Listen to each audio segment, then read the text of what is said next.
ಅಖಿಲ ಭಾರತ ಕಾಂಗ್ರೆಸ್ ಪಕ್ಷದ ಅಧ್ಯಕ್ಷರಾದಂಥ ಮಾನ್ಯ ಮಲ್ಲಿಕಾರ್ಜುನ ಖರ್ಗೆ ಅವರೇ, ಎಐಸಿಸಿ ಪ್ರಧಾನ ಕಾರ್ಯದರ್ಶಿಗಳಾದಂಥ ಶ್ರೀ ರಣದೀಪ್ ಸಿಂಗ್ ಸುರ್ಜೇವಾಲಾ ಅವರೇ, ಪ್ರದೇಶ ಕಾಂಗ್ರೆಸ್ ಸಮಿತಿಯ ಅಧ್ಯಕ್ಷರಾದಂಥ ಶ್ರೀ ಡಿ.ಕೆ. ಶಿವಕುಮಾರ್ ಅವರೇ,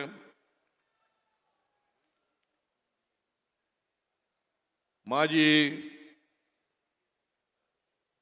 ಮುಖ್ಯಮಂತ್ರಿಗಳಾದಂಥ ಶ್ರೀ ವೀರಪ್ಪ ಮೊಯ್ಲಿ ಅವರೇ,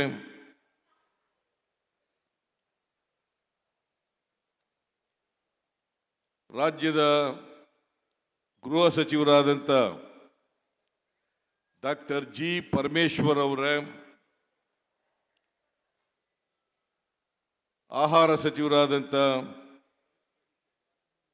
ಶ್ರೀ ಕೆ.ಎಚ್. ಮುನಿಯಪ್ಪ ಅವರೇ, ಇಂಧನ ಸಚಿವರಾದಂಥ ಕೆ.ಜೆ. ಜಾರ್ಜ್ ಅವರೇ, ಆರೋಗ್ಯ ಸಚಿವರಾದಂಥ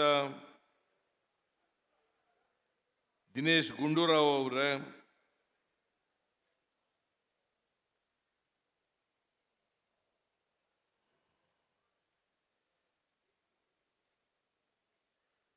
ಮೇಲ್ಮನೆಯ ಸದಸ್ಯರಾದಂಥ ಬಿ.ಕೆ. ಹರಿಪ್ರಸಾದ್ ಅವರೇ, ಪ್ರದೇಶ ಕಾಂಗ್ರೆಸ್ ಸಮಿತಿಯ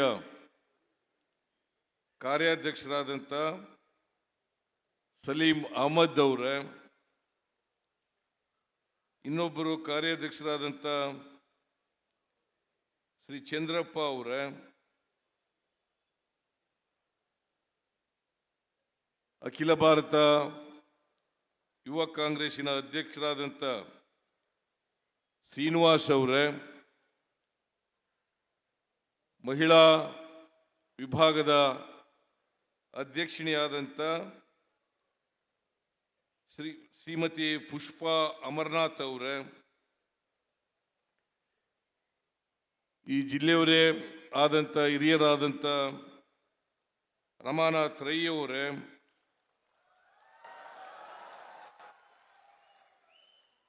ಮಂಗಳೂರು ಜಿಲ್ಲಾ ಕಾಂಗ್ರೆಸ್ಸಿನ ಅಧ್ಯಕ್ಷರು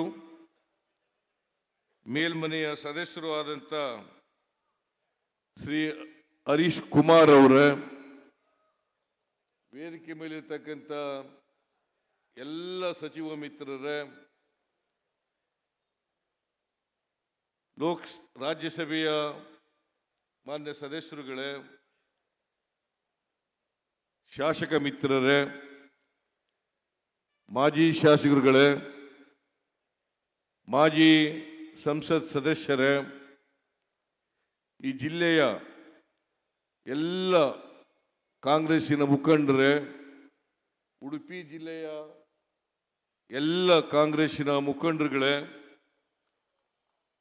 ಇಲ್ಲಿ ಇಷ್ಟೊಂದು ದೊಡ್ಡ ಸಂಖ್ಯೆಯಲ್ಲಿ ಸೇರಿರ್ತಕ್ಕಂಥ ಎಲ್ಲ ಆತ್ಮೀಯ ಮುಖಂಡರುಗಳೇ, ಕಾರ್ಯಕರ್ತ ಬಂಧುಗಳೇ, ತಾಯಂದಿರೇ, ಮಾಧ್ಯಮದ ಎಲ್ಲ ಗೆಳೆಯರೇ,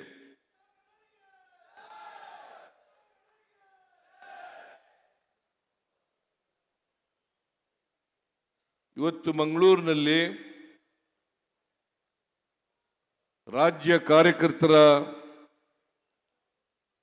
ಸಮ್ಮೇಳನ ನಡೀತಾ ಇದೆ.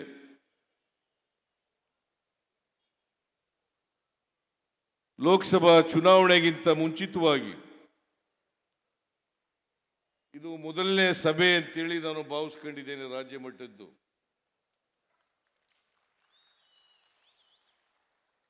ನಾವು ಮಂಗಳೂರಿನಿಂದಲೇ ಪ್ರಾರಂಭ ಮಾಡಬೇಕು ಅಂತೇಳಿ ನಮ್ಮ ಪಕ್ಷದ ಅಧ್ಯಕ್ಷರಾದಂಥ ಡಿ.ಕೆ. ಶಿವಕುಮಾರ್ ಅವರು ನಾವು ಬೇರೆ ಜಿಲ್ಲೆಯಲ್ಲಿ ಪ್ರಾರಂಭ ಮಾಡೋಣ ಅಂತ ಹೇಳಿದ್ದು. ಆದರೆ ಅವ್ರು ಹೇಳಿದ್ರು ಇಲ್ಲ, ಮಂಗಳೂರಿಂದಲೇ ಪ್ರಾರಂಭ ಮಾಡೋಣ.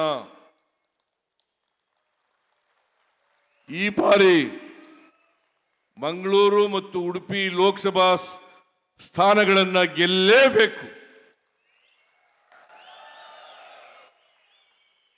ಮಂಗಳೂರಿನ ಜನರು ರಾಜಕೀಯವಾಗಿ ಬುದ್ಧಿವಂತರು.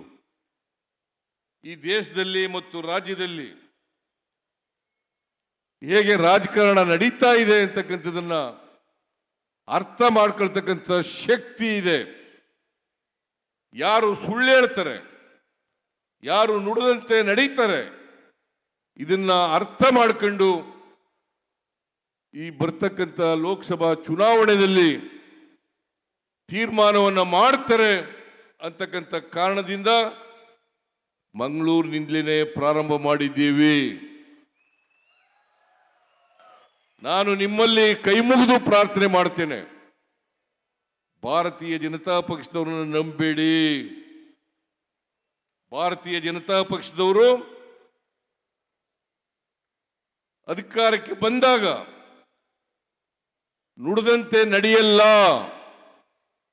ಪ್ರಧಾನಮಂತ್ರಿಗಳು 10 ವರ್ಷಗಳ ಹಿಂದೆ ಏನೇನು ಹೇಳಿದ್ರು ಅನ್ನೋದನ್ನೆಲ್ಲ ಒಮ್ಮೆ ಜ್ಞಾಪಕ ಮಾಡ್ಕೊಳ್ಳಿ. ಅವರು ಹೇಳದಂತ ಯಾವುದಾದ್ರೂ ಭರವಸೆಯನ್ನ ಈಡೇರಿಸಿದಾರ ಇಲ್ವಾ ಅಂತಕ್ಕಂಥದನ್ನ ತಾವೆಲ್ಲರೂ ಕೂಡ ವಿಮರ್ಶೆ ಮಾಡಬೇಕು ಅಂತೇಳಿ ನಿಮ್ಮಲ್ಲಿ ಅತ್ಯಂತ ಕಳಕಳಿಯಿಂದ ಪ್ರಾರ್ಥನೆಯನ್ನು ಮಾಡಲಿಕ್ಕೆ ಬಯಸ್ತಾ ಇದ್ದೇನೆ. ಕೋಮುವಾದವನ್ನು ಹೇಳೋದು ಬಿಟ್ರೆ,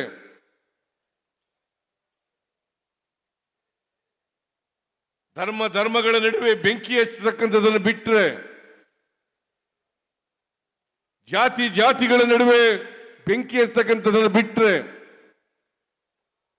ಭಾವನಾತ್ಮಕವಾದಂಥ ವಿಚಾರಗಳನ್ನ ಜನರ ಮುಂದೆ ಇಟ್ಟು, ಧಾರ್ಮಿಕ ವಿಚಾರಗಳನ್ನ ಜನರ ಮುಂದೆ ಇಟ್ಟು ಅವರು ಇವತ್ತು ಅಧಿಕಾರವನ್ನ 10 ವರ್ಷಗಳಿಂದ ಕೇಂದ್ರದಲ್ಲಿ ನಡೆಸ್ತಾ ಇದ್ದಾರೆ. ಇವತ್ತು ನೀವು ತಿಳ್ಕೋಬೇಕು, ಈ 10 ವರ್ಷಗಳಲ್ಲಿ 2014ರಲ್ಲಿ ಏನು ಭರವಸೆಗಳನ್ನು ಈ ದೇಶಕ್ಕೆ ಕೊಟ್ಟಿದ್ರು, ಆ ಭರವಸೆಗಳಲ್ಲಿ ಯಾವುದಾದ್ರೂ ಪ್ರಮುಖವಾದಂಥ ಭರವಸೆಗಳನ್ನು ಈಡೇರಿಸಿದ್ದಾರಾ? ಈಗಾಗಲೇ ಪ್ರಸ್ತಾಪ ಮಾಡಿದ್ರು. ಬೆಲೆ ಏರಿಕೆಯನ್ನು ಕಡಿಮೆ ಮಾಡ್ತೀವಿ, ಸಾಮಾನ್ಯ ಜನರ ಬದುಕನ್ನು ಹಸನು ಮಾಡ್ತೇವೆ ಅಂತ ಹೇಳಿದ್ರು. ಅಚ್ಚೇ ದಿನ ಆಯಂಗೆ ಅಂತ ಹೇಳಿದ್ರು. ನಾನು ಕೇಳ್ತೀನಿ, ನಿಮಗೆ ಅಚ್ಚೇ ದಿನ ಬಂತಾ? ಒಳ್ಳೆ ದಿನ ಬಂದಿದೆಯಾ? ಪೆಟ್ರೋಲ್ ಡೀಸೆಲ್ ಬೆಲೆ ಏನಾಗಿದೆ? ಗ್ಯಾಸ್ ಬೆಲೆ ಏನಾಗಿದೆ? ಗೊಬ್ಬರದ ಬೆಲೆ ಏನಾಗಿದೆ? ಆಹಾರ ಪದಾರ್ಥಗಳ ಬೆಲೆ ಏನಾಗಿದೆ?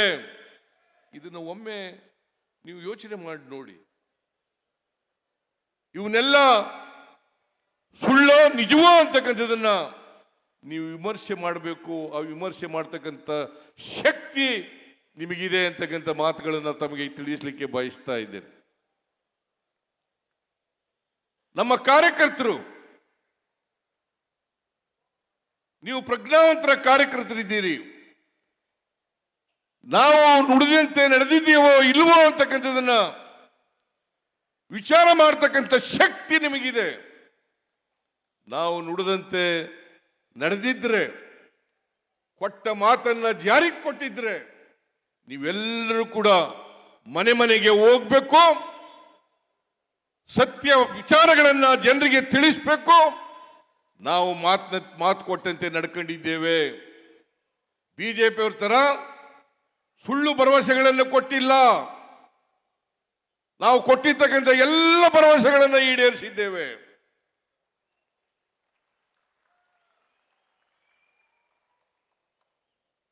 ಎರಡ್ 2023 ಚುನಾವಣೆಯಲ್ಲಿ ಈ ರಾಜ್ಯದ ಜನ ನಮಗೆ ಆಶೀರ್ವಾದವನ್ನು ಮಾಡಿದ್ರು. ನಾವು 2018ರಲ್ಲಿ ಸೋತದ್ದು